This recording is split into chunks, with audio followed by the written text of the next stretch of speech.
Lacetti'ni noyob-yu, 76.000 kilometr yurgan Lacetti 1.8 kompressor vizz etgan ovozlargacha chiqadi. Sizga eshitilmayotgan bo'lishi mumkin, chunki mikrofon yo'q naryoqda. Даже Malibu'ni korobkalari qo'yilgan. Okay, mashina shunaqa zaryajniy qitmircha mashina ekan o'zi ham. Haydab ko'rdim, haydaganlar bu mashinani tushunadi. 76.000 kilometr yurgan 2009-yil Lacetti 1.8 kompressor. Ot kuchi menimcha 200 taga yaqinroq bo'lsa kerak. Bu yog'ini bemalol tekshirib olasizlar. Luklari bor, kraskasi top toza. Kalenkasidan tashqari, kalenkasida kasallik bo'ladi, bilasizmi? Zaynab ketadi.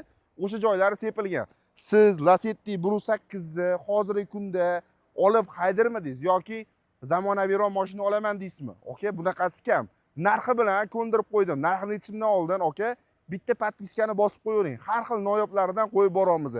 Narxi aytgancha, bosdingizmi podpiskani? Endi narxini aytaman. Narxi $7,500, okay? Shu katta kompressor motoriga yarasha, katta ot kuchiga yarasha, oporniy diskalarigacha, ходовой sistemalarigacha qarab chiqishgan. Bunaqa proyekt qilaman desangiz, aniq bilaman $10,000 dan oshiqroq, balkim 15,000 dan ham oshiqroq pulingizga ketib qoladi.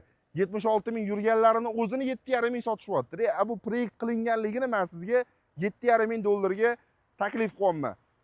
Okay, niyat qildim deb yozib qo'ying. Bundan ham zo'rlari nasib qilsin.